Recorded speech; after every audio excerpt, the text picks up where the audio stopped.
আসসালামু আলাইকুম। চলে এলাম অ্যারাবিয়ান কাকির হাতে অ্যারাবিয়ান খ্যাপসা রেসিপি নিয়ে। তো এটা যেহেতু একটা অ্যারাবিয়ান ডিশ আর আমার কাকি রান্নাটা খুব ভালো করতে পারে, যেহেতু উনি অনেক দিন আরব রাষ্ট্রে ছিল। তো ওনাকে বললাম, উনিও রাজি হয়ে গেল রান্না করার জন্য। তো এখানে একটা বড় পাতিল নিয়েছে, এখানে তেল আর ঘি দিয়ে দিল, আর এখানে গাজর কুচি আর কিশমিশগুলোকে ভালোভাবে ভেজে নেবে।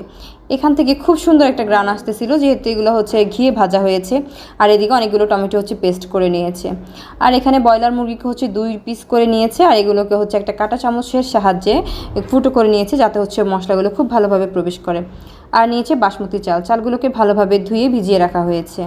আর এদিকে আমরা হচ্ছে কড়াইতে হচ্ছে আবার তেল আর ঘি দিয়ে দিব, আর দিব রসুন কুচি, তারপরে দিয়েছে হচ্ছে দারুচিনি, তেজপাতা, স্টার মশলা, আর হচ্ছে পেঁয়াজ কুচি আর গাজর কুচি, আদা বাটা, রসুন বাটা, তারপর হচ্ছে জায়ফল, সব কিছু দিয়ে এটাকে ভালোভাবে কষিয়ে মুরগিগুলো দিয়ে দিয়েছে, আর কালো এলাচ দিয়েছে সাথে। তো এটার একটা স্পেশাল মশলা আছে, যদি এখানে কিছু মশলা অ্যাড করতে পারে না, এগুলো এদিকে খুব বেশি পাওয়া যায় না।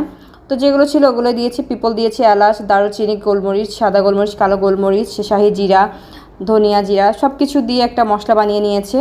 খুবই সুন্দর একটা স্মেল বেরোচ্ছিল মশলা থেকে। তো এই চিকেনগুলো কিন্তু বারবার হচ্ছে নেড়ে চেড়ে দিচ্ছিল, যাতে পাতিলের তলায় লেগে না যায়। আর এদিকে হচ্ছে সবগুলো টমেটো পেস্টও এখানে দিয়ে দিয়েছে।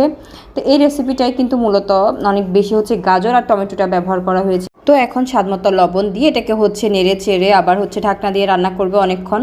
তো এবার হচ্ছে আবার ঢাকনাটা খুলে এটাকে একটু নেড়ে ছেড়ে দিচ্ছে। এই পর্যায়ে হচ্ছে হলুদ আর মরিচের গুঁড়া দিয়ে দিবে। তারপরে হচ্ছে এটাতে খুব সুন্দর কালার আসবে, আর জিরা, ধনিয়ার গুঁড়া, আর হচ্ছে এখানে দিয়ে দিচ্ছে গরম মশলাটা যেটা বানিয়েছিল। তো সব কিছু দিয়ে এটাকে আবার একটু নেড়ে চেড়ে অনেকক্ষণ হচ্ছে সময় নিয়ে রান্না করবে, আর আস্তে আস্তে হচ্ছে নেড়ে দিবে যাতে মাংসগুলো খুলে না যায়। আর এদিকে কিছুটা বিরিয়ানির মশলা দিয়ে দিবে, এতে হচ্ছে মাংসটা থেকে খুব ভালো একটা স্মেল আসবে। তো যেহেতু সামনে কোরবানি ঈদ আসতেছে, আপনারা কিন্তু হচ্ছে চাইলে গরুর মাংস দিয়েও এটা করা যায়, খ্যাপসাটা গরুর মাংস দিয়ে রান্না করা যায়। তো এবার কিন্তু কাকি এখানে ফুটন্ত গরম পানি দিয়েছে, পানিটা একটু বেশি পরিমাণে দিয়েছে, কারণ এই পানিটাতে হচ্ছে চালটা রান্না করা হবে।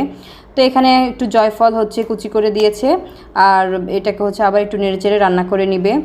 তো এখন কিন্তু চিকেনটা রান্না হয়ে গেছে, এখন আমরা হচ্ছে চিকেনটাকে উঠিয়ে রাখবো। আর তো আমরা কিন্তু চালগুলোর পানি ঝরিয়ে রেখেছিলাম, তো এবার চালগুলো এখানে দিয়ে চালগুলোকে হচ্ছে রান্না করতে থাকবো।